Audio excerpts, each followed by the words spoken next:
Você vai ouvir agora uma mensagem nos encontros de paz e vida com o pastor João Ribe Palharim.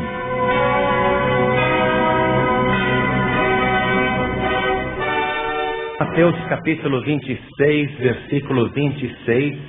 Toda a igreja de pé em reverência. Vê se perto de você tem alguém sem a Bíblia Sagrada.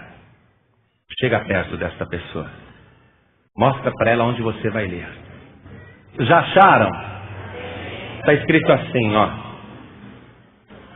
Enquanto comiam, Jesus tomou o pão e, abençoando-o, o partiu e o deu aos seus discípulos. E disse: tomai e comei, isto é o meu corpo. E tomando o cálice e dando graças, deu-lhe, dizendo: bebei dele todos, porque isto é o meu sangue, o sangue do Novo Testamento, que é derramado por muitos para a remissão dos pecados. Amém? Eu vou ler mais uma vez. São Mateus capítulo 26, versículo 26 até o 28, diz assim: enquanto comiam, Jesus tomou o pão e, abençoando-o, o partiu e o deu aos discípulos e disse: tomai, comei, isto é o meu corpo. E tomando o cálice e dando graças, deu-lhe, dizendo: bebei dele todos, porque isto é o meu sangue, o sangue do Novo Testamento, que é derramado por muitos para a remissão dos pecados. Amém? Você crê na palavra de Deus? Crê que Jesus realmente fez isso que a Bíblia está dizendo que ele fez? Você acredita nisso? Que ele pegou o pão, abençoou, partiu e disse: tomai e comei, isto é o meu corpo. Você crê nisso? Você crê que ele pegou o cálice também e abençoou e deu para os discípulos e disse: tomai e bebei, este cálice é o Novo Testamento no meu sangue. Você acredita nisso? Amém? Então desocupe as suas mãos e vamos dar a melhor salva de palmas para a palavra de Deus. Vamos aplaudir muito, vamos aplaudir bastante. Aplaude mais ainda. Enquanto você aplaude, diga glória a Deus. Olha, mas diga um glória a Deus tão alto que dê para ouvir lá naquela rodoviária. Para o pessoal que está lá ouvir que o nome de Deus está sendo glorificado aqui. Dê um glória a Deus tão alto que os anjos lá no céu olhem para a terra dizendo: que barulho é esse? E outro anjo responda: é o povo de Deus, aqueles que foram comprados, lavados e remidos pelo sangue de Jesus, que estão louvando a Deus lá na Paz e Vida, em São Paulo, ali em Santana. Então aplaude e dá glória, glória, glória. Senhor Deus, envia a tua palavra, fala a cada vida que está conosco nesta igreja, cada pessoa que vai ouvir pelo rádio. Envia a tua unção agora, de todas as maneiras. Envia a tua unção, retira tudo que impede, tudo que se coloca contra a pregação da tua palavra. Retira as nossas limitações, retira a nossa ignorância. Ó Deus, que não sejamos nós, mas o Senhor fale através de nós. Toma agora o nosso lugar. Nós não queremos aparecer, nós queremos que o Senhor apareça em nosso lugar. Fala, meu Deus, fala agora, porque a tua igreja está ouvindo. Produz o resultado que o Senhor deseja agora, em nome do Senhor Jesus. Amém. Diga amém, Jesus. Poder sentar, igreja.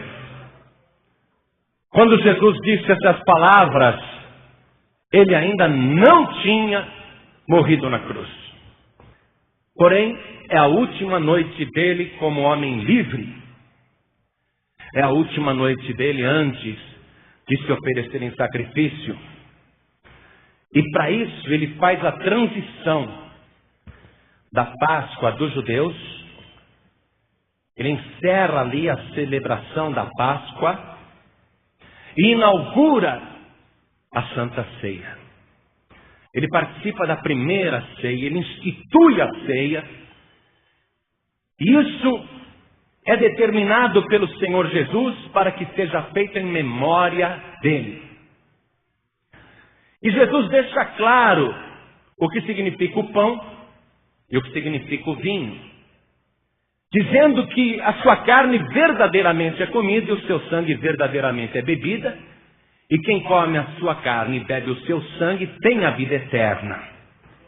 Então os discípulos se lembram do ensinamento e participam daquela cerimônia, porém não há alegria. Não há alegria. É um jantar pesado, triste.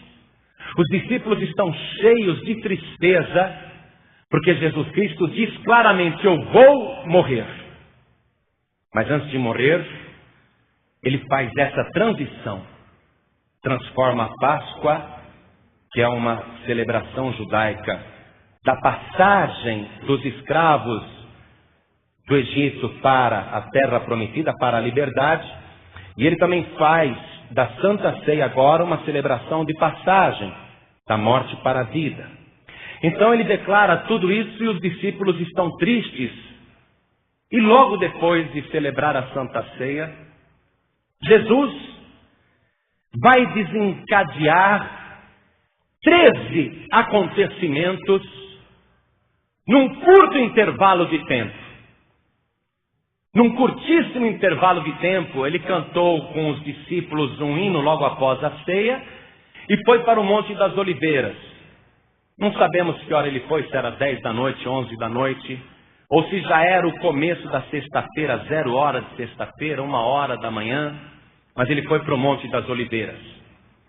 Num curtíssimo espaço de tempo, podemos afirmar que, num espaço aí, vamos dizer, da 0 hora de sexta-feira até as 3 da tarde, vamos dizer, em 9 horas, porque ele morre às 3 da tarde. Nesse curtíssimo espaço de tempo, em apenas 9 horas, Jesus vai fazer um monte de coisa. Um monte de coisa, coisas extraordinárias. Primeira delas, Jesus ele vai orar no Monte das Oliveiras. Ele faz 3 vezes a mesma oração. Veja, ele que sempre disse: não façam oração repetida. Não é pelo muito falar que uma pessoa é ouvida. Ele que ensinou isso, ele vai e faz 3 orações, pedindo a mesma coisa. E ele pede assim: Pai, se possível, afasta de mim esse cálice sem que eu o beba. Contudo, não se faça a minha vontade, mas a tua. Ele pediu 3 vezes a mesma coisa. E na terceira vez que ele orou, ele estava, a Bíblia diz, o Evangelho diz que ele está com tanto pavor, com tanta angústia, não medo, mas angústia, ansiedade, porque ele sabe o que ele vai passar.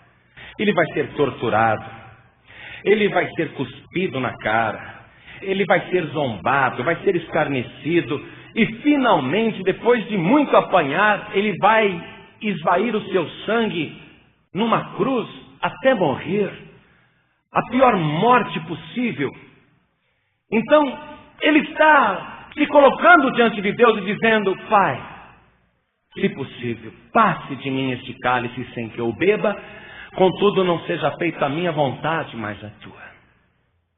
Vem um anjo do céu para confortá-lo, porque o pedido do Senhor Jesus, a oração do Senhor Jesus, subiu até o trono de Deus. O céu está estremecido, triste, mais triste do que o cenáculo onde ele participou da Santa Ceia com os discípulos. O céu está quieto, anjos chorando por todos os cantos. E Deus numa situação tremenda, ouvindo o clamor do seu filho: Pai, é possível, se for possível, passe de mim este cálice sem que eu o beba, mas não seja feita a minha vontade, mas a tua. Eu acredito que naquela hora Deus ficou com uma responsabilidade tão grande que os anjos olhavam para o Pai. como se estivessem suplicando: Pai, o Senhor pode todas as coisas, dá um jeitinho, dá um jeitinho. É o teu filho, o teu único filho lá. Sabe, os anjos estão olhando para Deus, esperando que Deus diga: tá bom, meu filho, eu vou dar outro jeito. Mas Deus chama um anjo e fala: desce agora e conforta o meu filho. E diga para ele que não tem outro jeito. Ele é o Salvador da humanidade.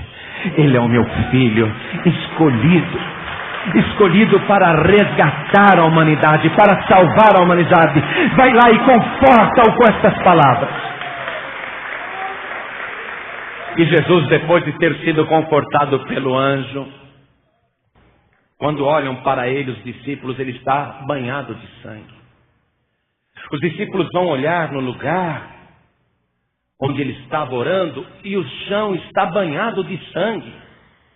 A roupa dele está tinta de sangue. O cabelo está manchado de sangue. A barba está manchada de sangue. Mas ele não tem uma ferida. Ele transpirou sangue, grandes gotas de sangue que correram até o chão, numa confirmação de que não havia outro jeito. Não há outro jeito.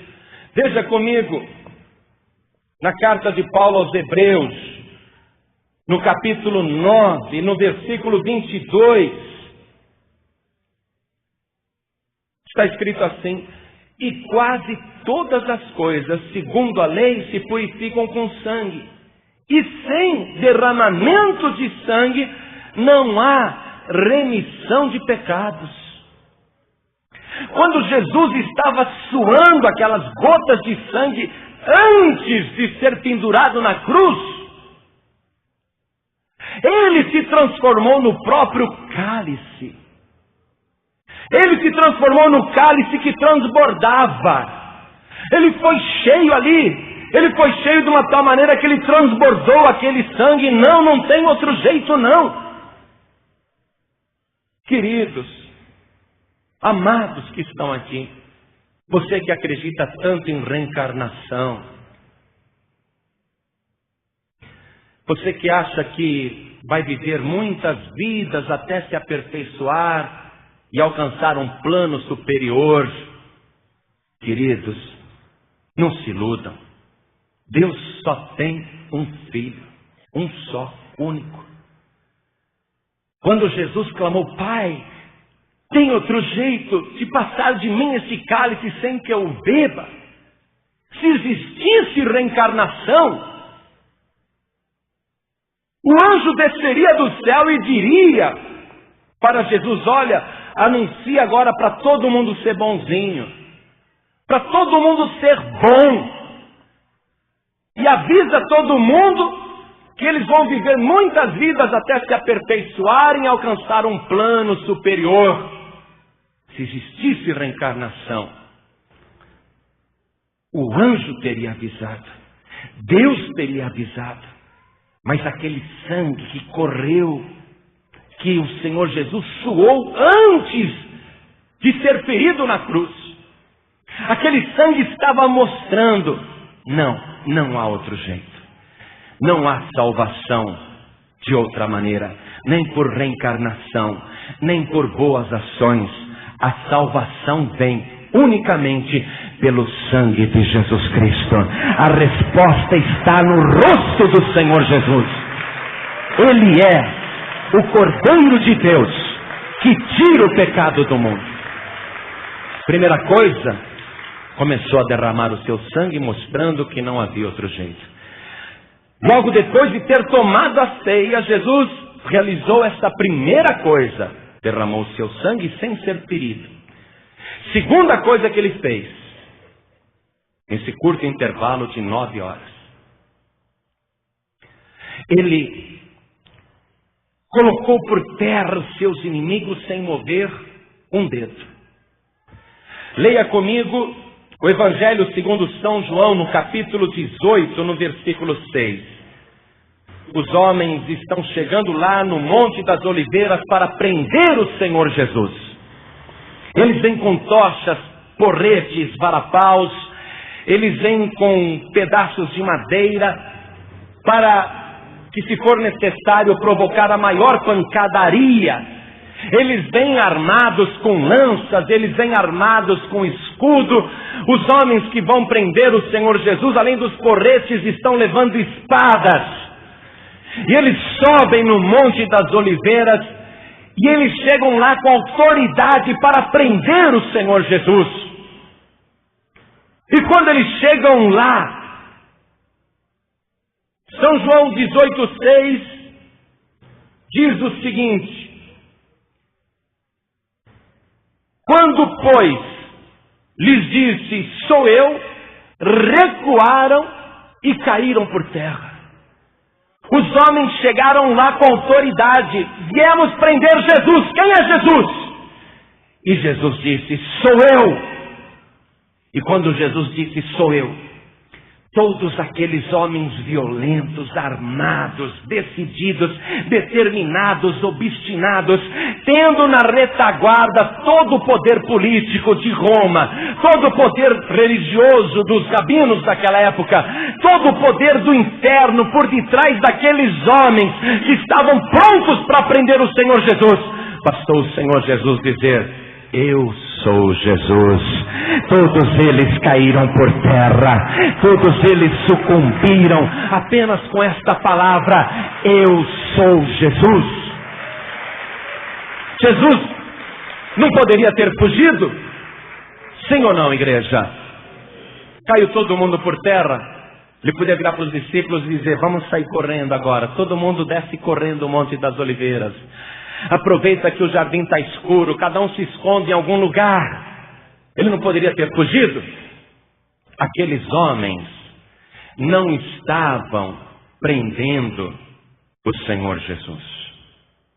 O Senhor Jesus estava se entregando, porque Ele mesmo respondeu o seguinte, ninguém tira a minha vida, eu espontaneamente a dou. Vocês vieram me buscar? Sou eu sim, eu sou Jesus.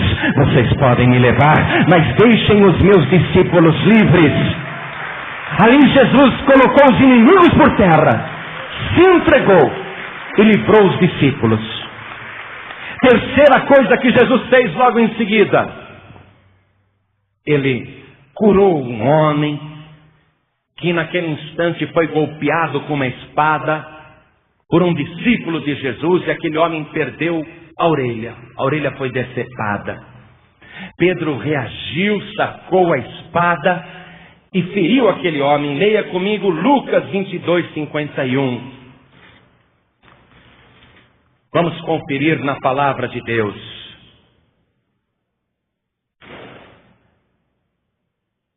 Pedro com a espada fere um homem, corta-lhe a orelha, e o Senhor Jesus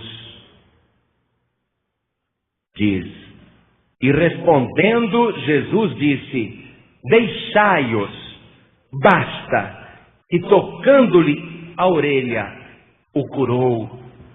Por que Jesus curou a orelha de um homem que foi ali para prendê-lo? Primeiro, para livrar Pedro de uma acusação de lesão corporal ou tentativa de homicídio, porque senão Pedro também seria morto e condenado. Mas qual a principal razão por que Jesus fez aquilo? Então veja comigo o livro de Êxodo, capítulo 15, versículo 26.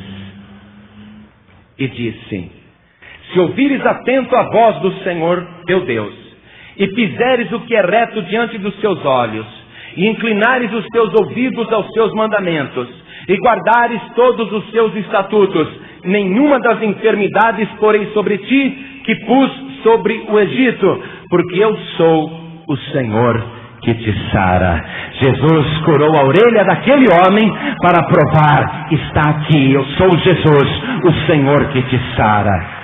Sou eu mesmo. Quando Jesus estava sendo levado preso, aquele homem ia passando a mão na orelha o tempo todo, porque na hora que ele foi ferido, ele sentiu aquele sangue quente jorrando aqui, e ele sentiu a dor, Mas agora, apesar de ele continuar manchado de sangue, ele passa a mão, ele está manchado de sangue, mas aqui na orelha não tem nenhum corte, não tem nenhuma cicatriz. Aquele homem que tinha ido para prender o Senhor Jesus, aquele homem teve a certeza: Jesus é o Senhor que te sara. Aquele homem seguiu o grupo, passando a mão na orelha e sabendo: Jesus Cristo só pode ser aquilo que dizem que Ele é. Ele é o Filho de Deus. Ele é o Senhor que sara. Ele é o Senhor que cura. Ele é o Senhor que livra. Ele é o Senhor que resolve problemas. Ele é o Senhor que cura.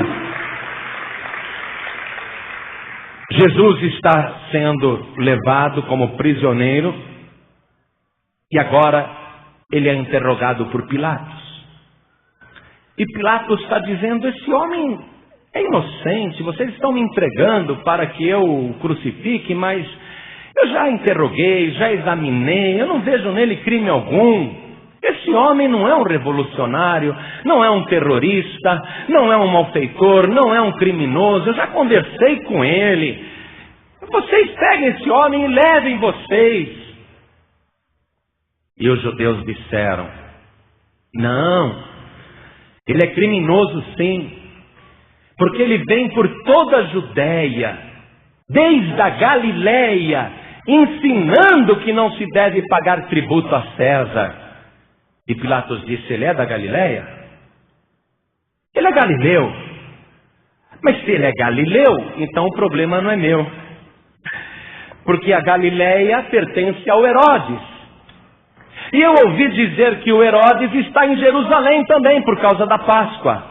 Então façam o seguinte: olha, eu não vejo mal algum nesse homem, mas como ele é galileu, manda ele para Herodes. Aproveita que Herodes está aqui em Jerusalém, manda ele para Herodes examiná-lo.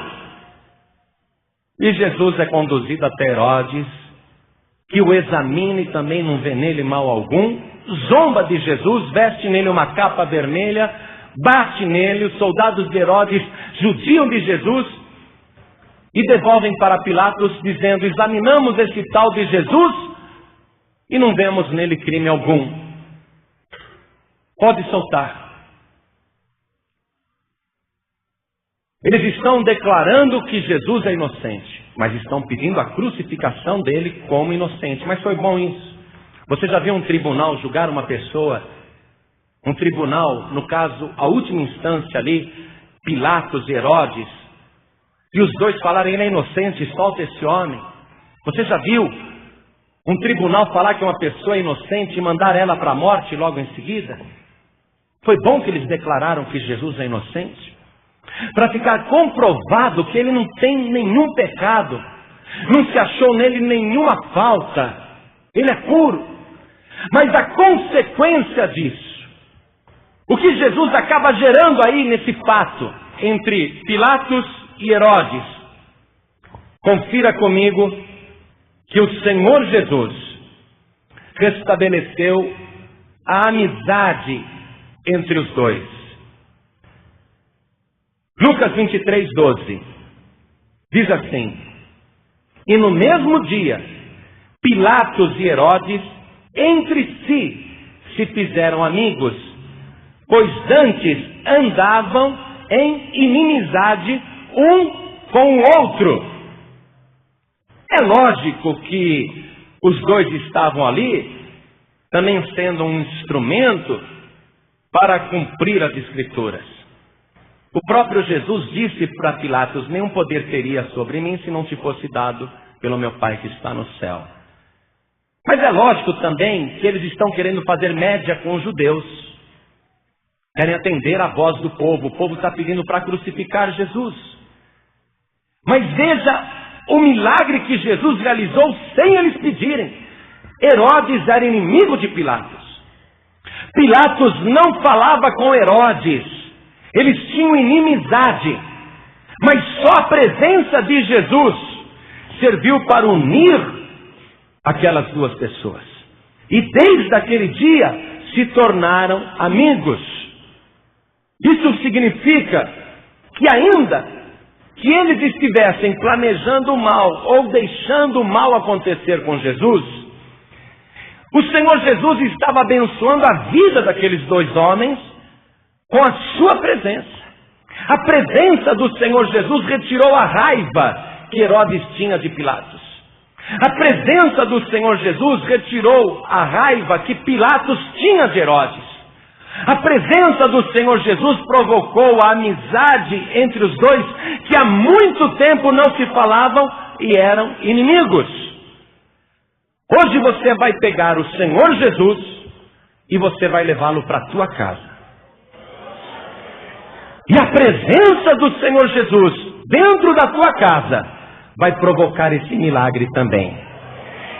Se o teu filho não está conversando com o teu marido, se o teu esposo não está conversando com você, se a filha não está conversando com a mãe, a presença do Senhor Jesus vai provocar o milagre do amor dentro da tua casa.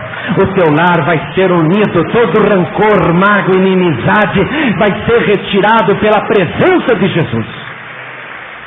Mesmo que a tua família não queira, porque Pilatos não pediu para ficar de bem de Herodes, nem vice-versa, mas o milagre foi realizado.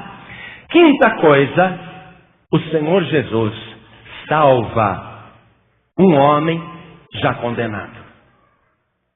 Havia um homem chamado Barrabás, que foi preso em flagrante por ter assassinado um soldado romano. Ele era um zelote. Os zelotes eram os terroristas de Israel daquela época. Eles odiavam os romanos. Eles atacavam geralmente à noite. Eles eram o terror das colunas romanas.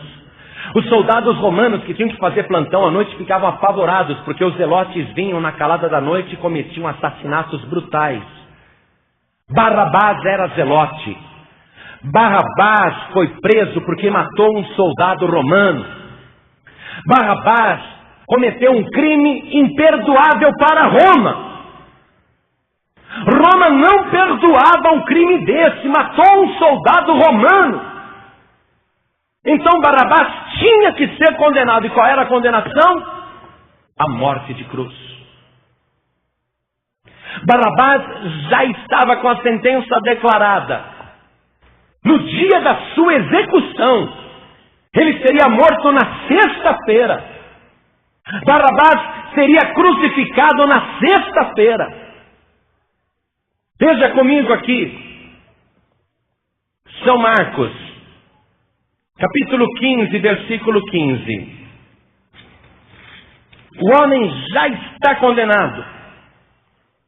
Então Pilatos, querendo satisfazer a multidão, soltou-lhes Barrabás e, açoitado Jesus, o entregou para que fosse crucificado. Amados, isso é tremendo. O homem foi julgado pelo direito romano. Você sabia que o direito romano é a base do direito mundial? Você sabia disso? Quando a gente estuda direito na universidade, a gente estuda direito romano. Roma, antes de condenar uma pessoa, fazia um processo legal, tudo com prova, documentado, é culpado, qual é a sentença, e a sentença, depois de dada, não se voltava atrás. Barrabás foi condenado pelo povo mais civilizado do planeta, pelo povo que tinha um código de leis que serviu de base para toda a sociedade ocidental. Barrabás foi condenado pela lei dos homens. A cruz é para Barrabás. Barrabás não tem saída, não tem escape. Mas no dia que Barrabás ia morrer, o Senhor Jesus se apresenta e toma o seu lugar. E morreu o justo pelo pecador, o inocente pelo culpado. Sabe o que isso quer dizer? Que se você estiver com uma situação onde todos os homens te condenam, todas as pessoas apontam para você e você está nas últimas, você diz: agora eu estou liquidado, agora não tem mais saída para a minha vida. Eu te digo, o Senhor Jesus está se apresentando diante de ti. Ele está dizendo: eu tomo o teu lugar, deixa comigo que eu te dou o livramento, deixa comigo que eu te dou o escape. A sexta coisa que Jesus fez, olha só, em pouquíssimo tempo, hein? O dia nem nasceu, o homem, olha o que ele já fez. Trabalhou o tempo todo, está trabalhando. Sabe o que está acontecendo? Jesus disse assim: o meu pai trabalha e eu também trabalho. Tem gente que pensa que Deus fez o mundo em 6 dias, no 7º descansou e Deus está descansando até hoje. Jesus disse: não, meu pai trabalha e eu também trabalho. Você vê, ele está preso. Ele está preso e está trabalhando. Ele está fazendo coisas, mesmo estando amarrado, mesmo estando limitado a cadeias, manietado. Ele está fazendo coisas acontecerem. Amados, enquanto eu estou aqui anunciando esta palavra, falando esta palavra, eu quero que você se alegre e eu quero que você dê glória a Deus.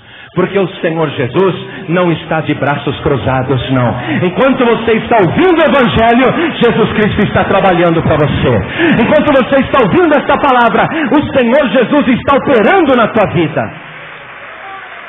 Você pode pensar que Ele está parado, mas Ele está agindo. Olha só, para te provar que Ele, mesmo quando está totalmente imobilizado, Ele está trabalhando. Ele está agora pendurado lá no madeiro. Ele está agora pregado. Não dá para se mexer. Mãos e pés. Ele não pode mais andar. Ele não pode mais sair dali. Ele está fixado na cruz. Ele está crucifixado. A gente costuma falar crucificado, mas é crucifixado. Ele está fixado na cruz. Imóvel. Será que ele pode fazer alguma coisa agora? Será que ele pode realizar alguma coisa agora? Pode. Veja o que o Senhor Jesus realiza nessa hora. Tem 2 homens morrendo ao lado dele. Ele já está no lugar de Barrabás. Ele já falou: Barrabás, deixa que eu vou no teu lugar. Ele já está morrendo no lugar de Barrabás. Barrabás está solto. Barrabás olha lá no Monte Calvário e fala: aquela cruz do meio era para mim. Mas aquele homem está morrendo no meu lugar. Ele mexeu com Barrabás. Mas tem mais 2 criminosos morrendo ao lado dele. E o Senhor Jesus está crucifixado. Preso, sem poder se mexer. Dá para mexer a cabeça. Só a cabeça. Ele está ouvindo o povo zombar, rir. Ele está ouvindo impropérios do outro ladrão. O outro ladrão dizendo: vai, desce logo da cruz, salva-te a ti mesmo e salva a nós também. Ele está ouvindo zombaria, o pessoal está curtindo com ele, dando risada. Mas do lado de cá, o outro ladrão fica revoltado. Ele vira para o companheiro que está morrendo lá na outra cruz e fala assim: ô meu, você nem assim se arrepende, mesmo estando na mesma condenação, você não se arrepende? Nós estamos aqui morrendo, olha o que esse ladrão diz. Nós estamos aqui morrendo porque merecemos. Somos criminosos, fomos julgados. Mas este aí nenhum mal fez. Ele está indignado. Esse homem que está morrendo aqui no nosso meio, ele não fez mal nenhum. Ele reconheceu também a inocência do Senhor Jesus. Então ele diz para o Senhor Jesus: Senhor, e Jesus olha para ele.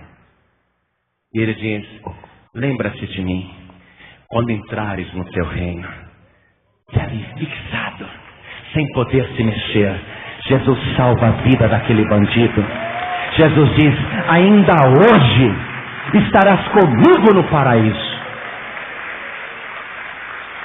É uma coisa tremenda o que Jesus está realizando em pouquíssimo espaço de tempo, mas não terminou por aí não. Porque essa foi só a 6ª coisa que ele fez. Ele fez 13 até morrer finalmente. 7ª coisa que o Senhor Jesus realizou naquela hora. Lucas 23, versículo 44. O Senhor Jesus provoca, Ele que fez todas as coisas, Ele provoca trevas em toda a terra. Escuridão total. Veja o que diz Lucas 23, 44. E era já quase a hora 6ª, e houve trevas em toda a terra, até a hora nona. Hora sexta é meio-dia, porque o dia começava às 6 horas da manhã. 6 horas da manhã, mais 6 horas dá meio-dia. Hora nona é 3 horas da tarde. Então, da hora sexta, ou seja, do meio-dia, até a hora nona, às 3 da tarde, escureceu-se o sol e houve trevas em toda a terra. Em toda a terra, escuridão por 3 horas. Em pleno meio-dia, você já viu um negócio desse? Em pleno meio-dia, o sol, com tanta energia, se escurecer. E não se escurecer apenas pelo tempo de um eclipse, mas pelo espaço de 3 horas, trevas, escuridão. O dia virou noite. Você vai entender o que significou isso daí? Eu quero que você leia comigo Profeta Amós. Ache porque é importante. Capítulo 8, versículo 9 e o 10. Você vai entender por que houve trevas. Você vai entender por que houve escuridão. Profeta Amós, capítulo 8, versículo 9 e o 10 dizem assim: E sucederá que, naquele dia, diz o Senhor, farei que o sol se ponha ao meio-dia, e a terra se entenebreça em dia de luz. E tornareis as vossas festas em luto, e todos os vossos cânticos em lamentações. E aparecerá pano de saco sobre todos os lombos, e calva sobre toda a cabeça. E farei que isso seja como luto de filho único, e o seu fim como dia de amarguras. Quando o sol escureceu ao meio-dia, foi para cumprir esta profecia. E esta profecia está deixando bem claro qual é o objetivo dessa escuridão. É um dia de luto. De luto pelo quê? O que diz aqui o versículo 10? Seja como luto de filho único. O único Filho de Deus está morrendo na cruz do Calvário. Em pleno meio-dia o sol se escurece e trevas sobre a terra, trevas total. O céu está declarando luto. Luto oficial. Às vezes mora uma pessoa importante e o pessoal diz assim: vamos fazer 1 minuto de silêncio. Todo mundo respeita 1 minuto de silêncio. Vai a um campo de futebol, vai ter uma partida, 1 minuto de silêncio, porque fulano de tal morreu. 1 minuto de silêncio. Mas quando Jesus morreu, houve luto por 3 horas, do meio-dia até as 3 horas da tarde. Foi um acontecimento tão tenebroso, foi uma coisa tão escandalosa, assintosa, foi uma coisa tão forte que o céu entrou de luto. O sol, com toda a sua energia, escureceu. 3 horas de luto. E as pessoas lamentavam, como disse aqui o profeta Amós. As pessoas batiam no peito, as pessoas choravam, o céu chorava, a natureza chorava, as criações de Deus choravam. Jesus realizou esta coisa como sinal para cumprir a profecia de Amós. Escuridão, trevas total. Por quê? Porque estavam apagando a luz do mundo. A luz do mundo estava sendo apagada. Se aquela luz está apagando, tem que haver trevas. E cumpre-se a profecia. Luto. A terra está de luto, o sol está de luto, as estrelas estão de luto, o céu está de luto por causa do único Filho de Deus que está morrendo. A oitava coisa que o Senhor Jesus fez, sem poder se mexer, somente podendo falar, Ele realiza a coisa mais extraordinária em nosso favor. Ele toma o nosso lugar como pecador. Mas não um pecado apenas de Barrabás, morrendo apenas no lugar de um único homem. Mas ele traz sobre si todo tipo de maldição. Veja comigo o que ele sentiu na hora em que ele se fez pecado por nós. Ele que não sabia o que era pecado, entra pela primeira vez em contato com o pecado. E ele sente o peso. Confira São Marcos capítulo 15, versículo 34. E a hora nona, ou seja, às 3 da tarde. E a hora nona, Jesus exclamou com grande voz, dizendo: Eloi, Eloi, lema sabachthani. Isso traduzido é: Deus meu, por que me desamparaste? Deus não pode olhar o pecado. Deus não pode se aproximar do pecado. Deus não pode ter contato com o pecado. E Jesus, com os nossos pecados, ele tem uma reação de pecador. Porque o pecador é que vive dizendo: Deus me abandonou, Deus não olha mais para mim, Deus não me ajuda mais. Jesus se fez pecado por nós. Ele recebeu naquela hora os pecados, desde Adão até os pecados daquela geração que eu estava assassinando. E ele estava recebendo também os pecados das pessoas que ainda iriam nascer. Ele estava recebendo ali os pecados de toda a humanidade, passada, presente e futura. As coisas mais sórdidas que o ser humano já fez. As coisas mais horripilantes e escandalosas, as coisas mais horríveis que uma pessoa pode cometer, Jesus está agora recebendo o pecado de todo mundo. E o peso é muito grande. Por quê? Porque Deus se afastou dele. Agora ele é pecado. Ele assumiu o nosso pecado. Eu quero te mostrar isso na palavra de Deus. Na carta de Paulo aos Gálatas, no capítulo 3, versículo 13, eu quero que você ache comigo e acompanhe para entender. Gálatas 3,13 diz assim: Cristo nos resgatou da maldição da lei, fazendo-se maldição por nós. Porque está escrito: maldito todo aquele que for pendurado no madeiro. Jesus agora é um homem maldito. Ele se fez maldição por nós.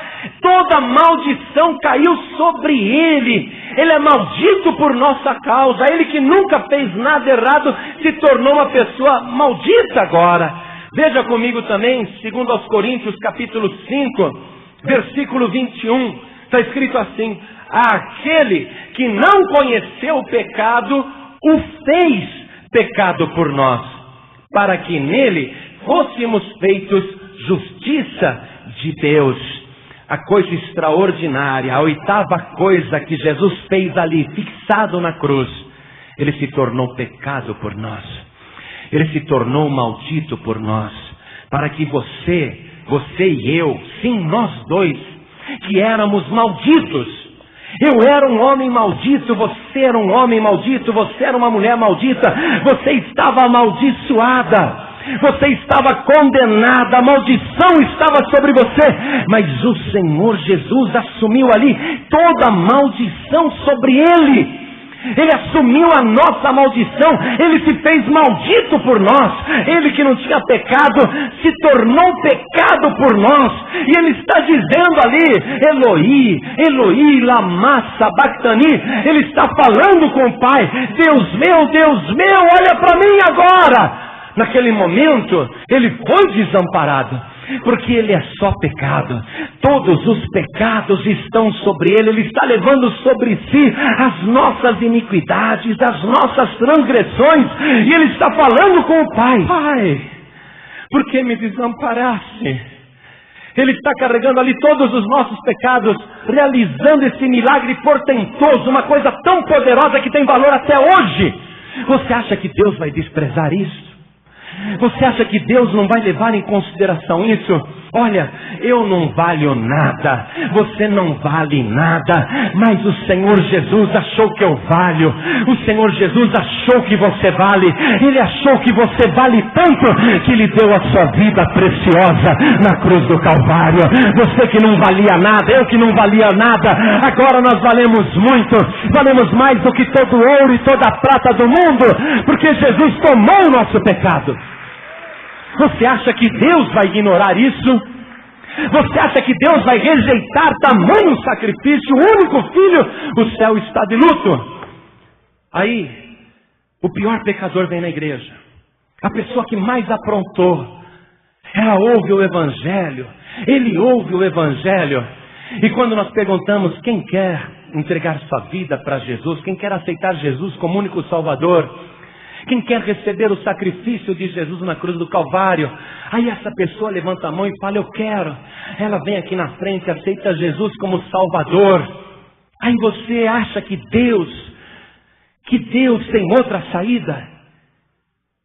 Você merecia a morte, você merecia a maldição, mas Deus, quando vai te condenar, Deus, quando vai lançar você na pior maldição, na pior praga, na maior treva, na maior escuridão, no maior tormento, quando Deus vai proferir a sentença de morte, Deus se lembra daquele dia, sexta-feira às 3h, o olhar do Senhor Jesus, o rosto banhado de lágrimas, implorando e suplicando.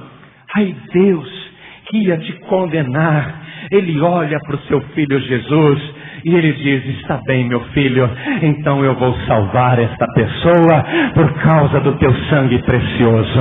Ainda que seja um grande pecador, você amou tanto esta pessoa que você deu a tua vida por esta pessoa. Então por tua causa, meu filho, eu salvo esta pessoa.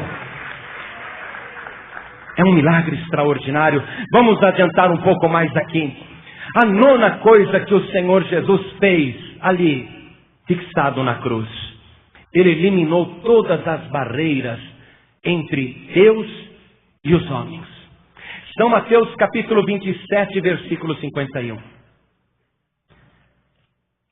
Diz aqui que quando o Senhor Jesus morreu, o véu do templo se rasgou em dois. Olha o que diz. Mateus 27, 51. E eis que o véu do templo se rasgou em dois, de alto a baixo. Se rasgou em dois. O véu do templo, o que isso quer dizer? O templo dos judeus, desde a época de Moisés, quando era o tabernáculo, eles tinham um lugar que era para o povo ficar, tinha um lugar que o sacerdote podia entrar, que era o lugar santo, e tinha uma cortina, um véu, que fazia uma separação para o lugar santíssimo. Nesse lugar, o sacerdote não podia entrar todo dia, a não ser uma vez por ano. O pecador não podia entrar de jeito nenhum ali, os que tentaram morreram. Veja Êxodo 26, 33. Vamos ver aí a descrição desse véu. Vamos aprender um pouquinho sobre esse véu aí. Êxodo 26, versículo 33. Deus disse para Moisés: pendurarás o véu debaixo dos colchetes e meterás a arca do testemunho ali dentro do véu, e este véu vos fará separação entre o santuário e o lugar santíssimo. Era uma separação. Ninguém podia entrar ali. O sacerdote, que era um homem que se consagrava, não podia entrar ali a hora que ele queria, não. Veja capítulo 30 de Êxodo, versículo 10. O sacerdote só podia entrar uma vez por ano. E uma vez no ano, Arão, que era sacerdote, fará expiação sobre as pontas do altar com o sangue do sacrifício das expiações. Uma vez no ano fará expiação sobre ele pelas vossas gerações. Santíssimo é ao Senhor. O sacerdote, além de entrar ali só uma vez por ano no lugar santíssimo, onde tinha aquela cortina, ele só podia entrar ali uma vez por ano, e mesmo assim, levando sangue. Levando sangue. Porque se ele entrasse lá dentro, sem o sangue, ele morria na mesma hora. Porque aquele lugar era santíssimo. A pessoa não tinha acesso. Uma vez por ano, o sacerdote, antes de entrar lá, ele jejuava, se santificava, tomava banho, se purificava, orava, se consagrava. Aí ele tinha que pegar o sangue de um cordeiro para entrar lá dentro uma vez por ano, para pedir perdão pelo povo, para pedir perdão pela nação. Ele tinha que entrar levando o sangue de cordeiro e entrar com medo. Se ele estivesse sem sangue de cordeiro, ele morria na hora. Uma vez por ano, então ele entrava lá dentro com sangue nas mãos, com o sangue do cordeiro. O Senhor Jesus realizou este milagre por nós. Veja, carta de Paulo aos Hebreus, capítulo 10, versículo 19. Está escrito o seguinte, você vai entender por que o véu se rasgou. Tendo, pois, irmãos, ousadia para entrar no santuário pelo sangue de Jesus. Essa é a bênção que ele realizou. Quando Jesus estava ali morrendo, vertendo o seu sangue, aquele véu do templo se rasgou de alto até embaixo. Rasgou-se e todo mundo viu o que tinha lá dentro. E quem entrasse lá dentro não morria mais. Sabe por quê? Porque o próprio Senhor Jesus, ele ofereceu o seu sangue na cruz do Calvário. O sangue do Cordeiro estava ali, ó. Acabou a separação entre Deus e os homens. Não existe mais lugar santíssimo. Agora você tem acesso direto pelo sangue do Senhor Jesus. Tendo, pois, irmãos, ousadia para entrar no santuário pelo sangue de Jesus. Muito bem, Jesus eliminou esta barreira entre os homens e Deus. 10ª coisa realizada, São Mateus, capítulo 27. Agora nós vamos ver uma sucessão de acontecimentos, porque as coisas estão acontecendo rapidamente. São os últimos momentos. Jesus está quase para morrer. Então os acontecimentos se aceleram. Jesus tem poucos minutos para fazer muitas coisas ainda.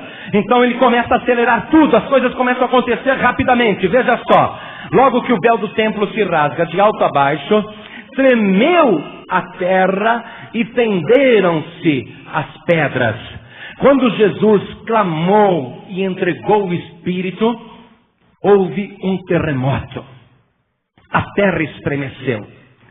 É como se a terra, a natureza, estivesse protestando, discordando daquilo,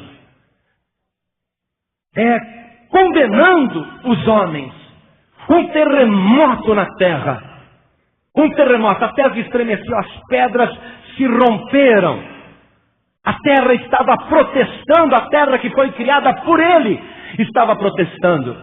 Mas uma coisa extraordinária aconteceu quando ele ressuscitou. Você sabe que houve também um grande terremoto.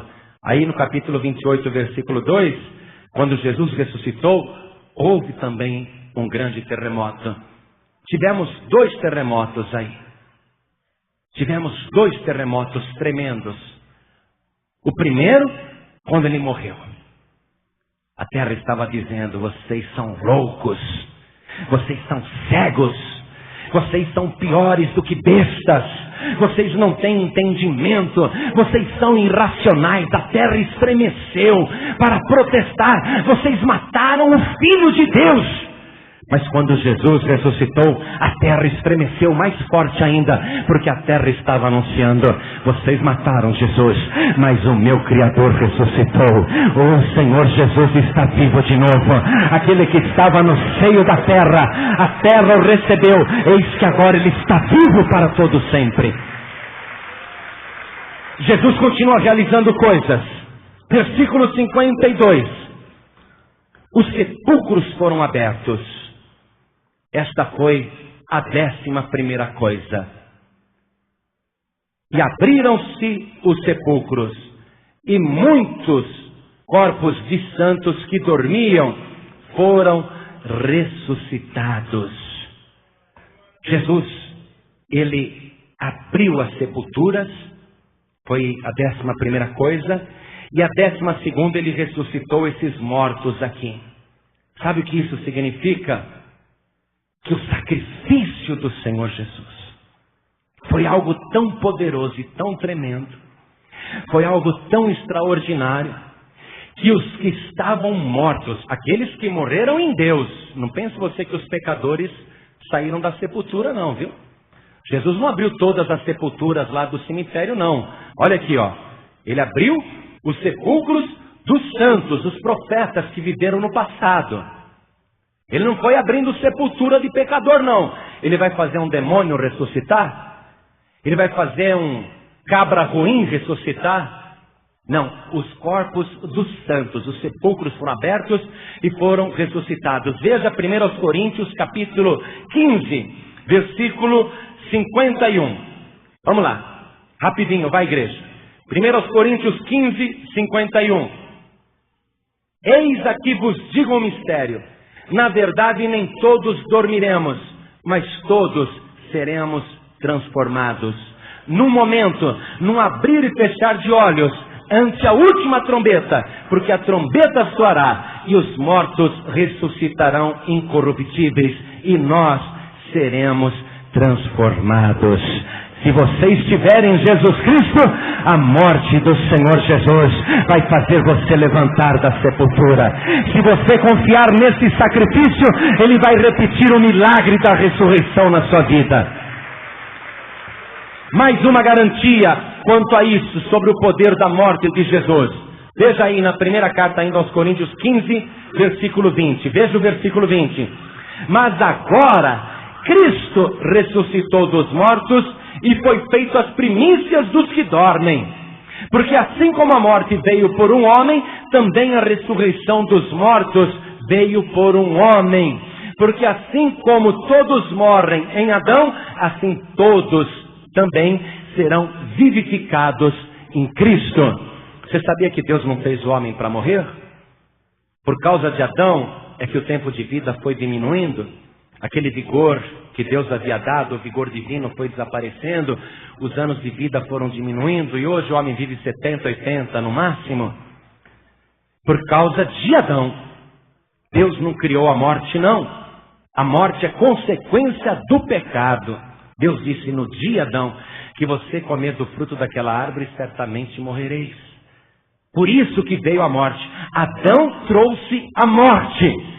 Agora o Senhor Jesus está trazendo a morte até ele. Jesus está trazendo a morte até ele.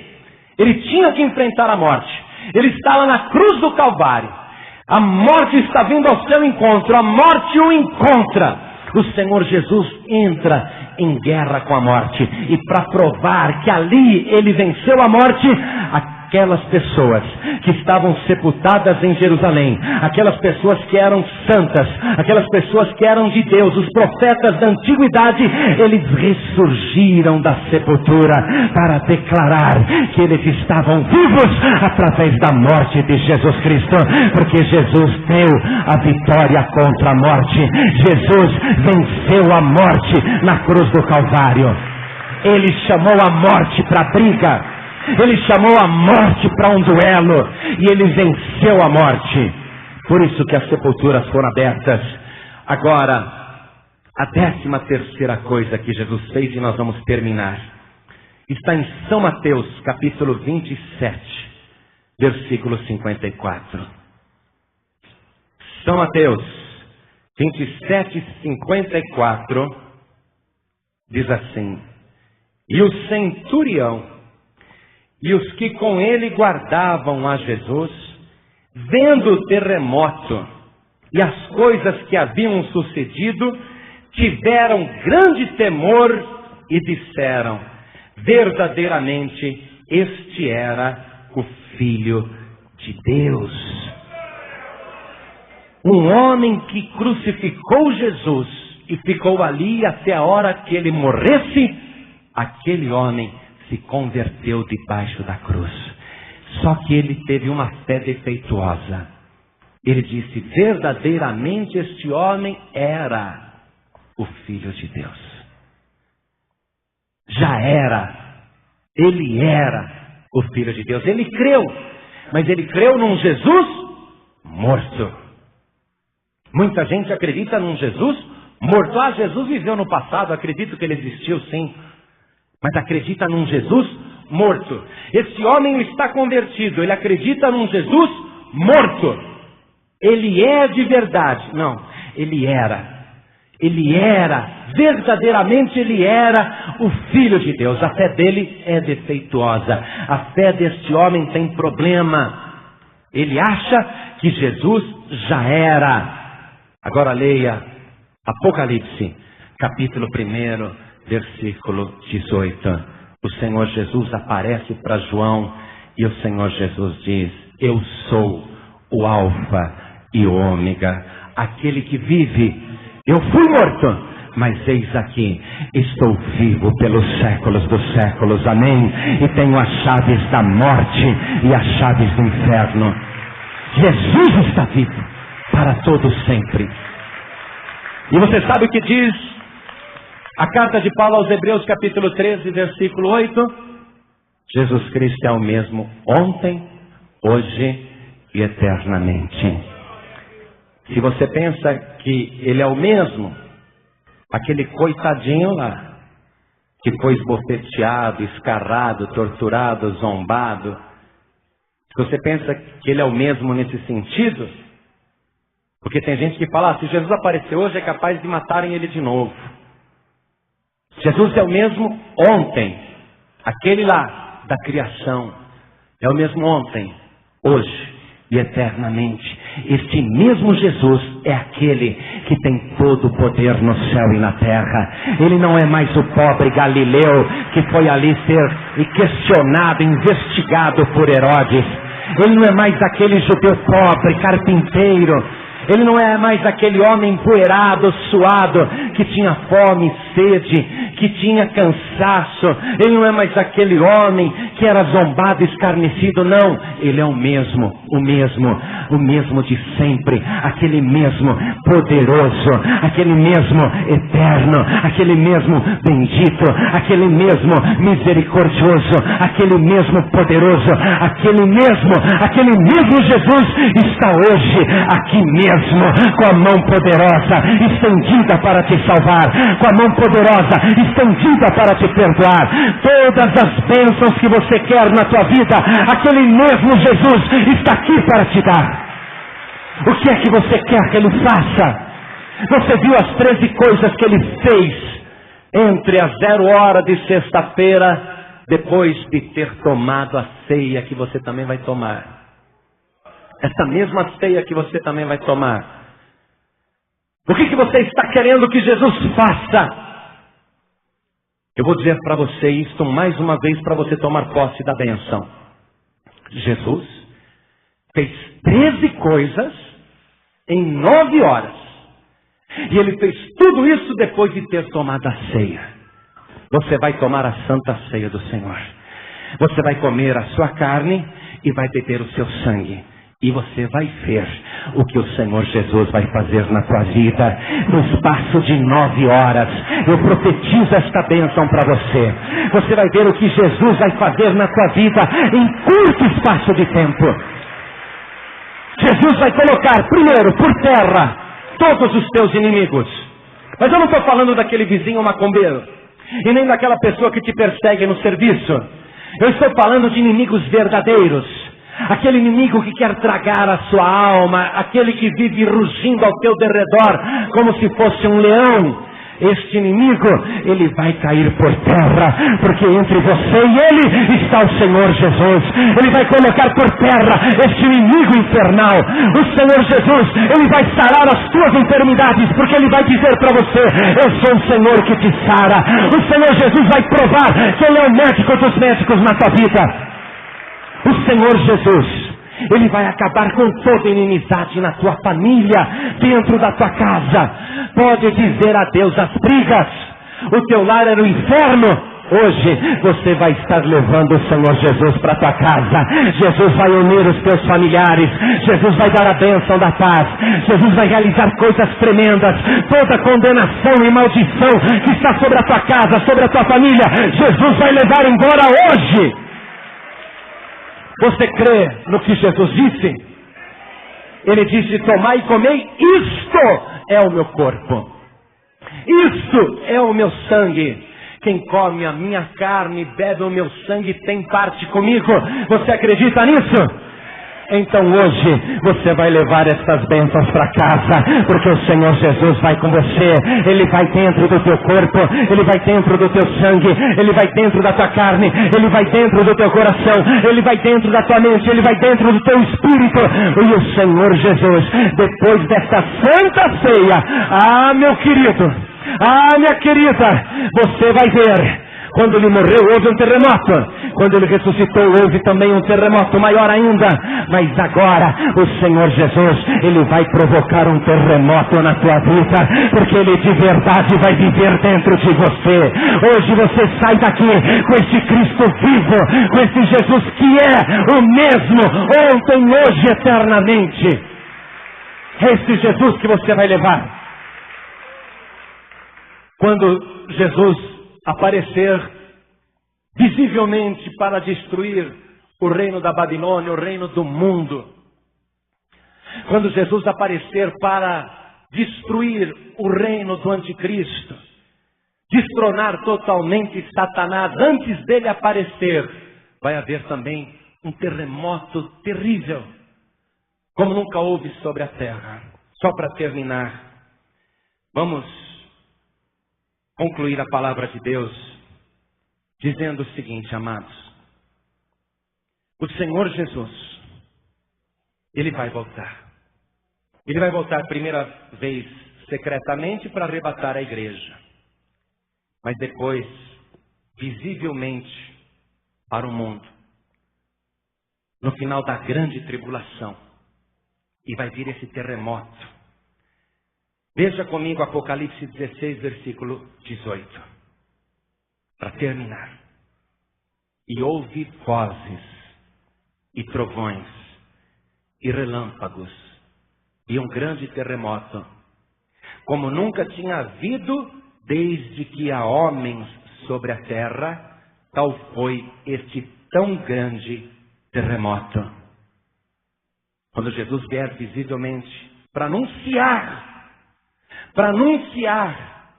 que Ele está vindo para tomar posse da terra, vai haver um terremoto como nunca houve desde que há homens sobre a terra. Isso para que o mundo o veja, mas o mundo vai ver para lamentar.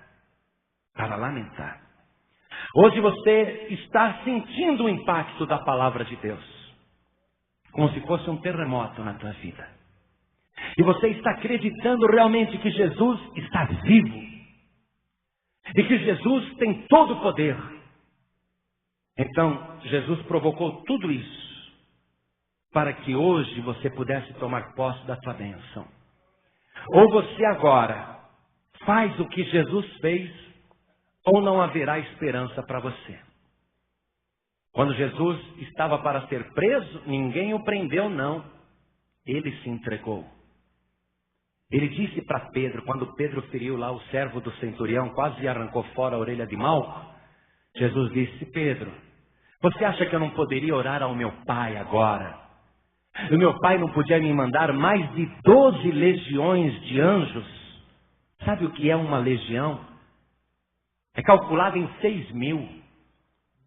12 legiões de anjos seriam 72.000 anjos.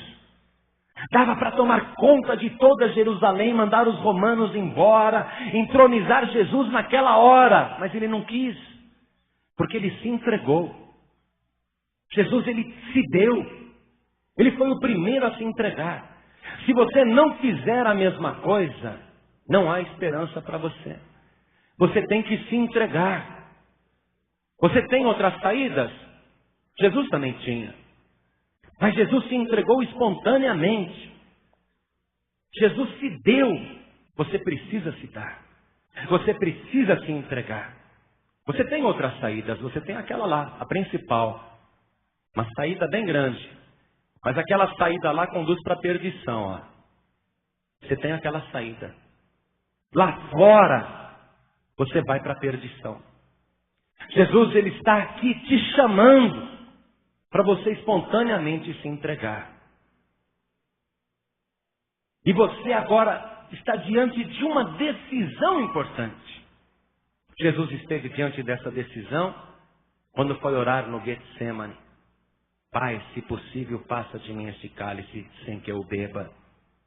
Contudo, não seja feita a minha vontade, mas a tua. Deus estava diante de uma decisão importante. Tiro o meu filho ou não? Deixo a humanidade para lá e salvo só o meu filho?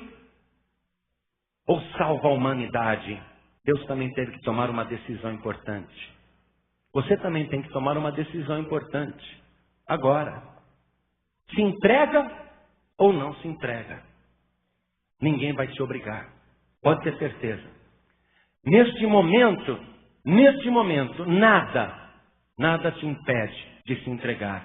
E nada te força. Não é por força nem por violência, mas pelo meu espírito, diz o Senhor.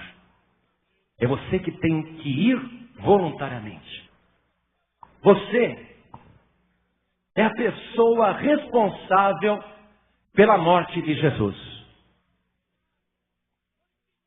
Você tem que assumir isso. E falar, Senhor, eu aceito o teu sacrifício na cruz do Calvário. Você tem que fazer isso. Então, meu querido, minha querida, só depende de você. Só depende de você agora. A minha oração é para que você entregue a tua vida. Entregue agora. Olha, Jesus, ele foi ser capturado com homens usando varapaus, espadas, para prendê-lo como se fosse um bandido. Ninguém tinha poder sobre ele, não. Ele se entregou.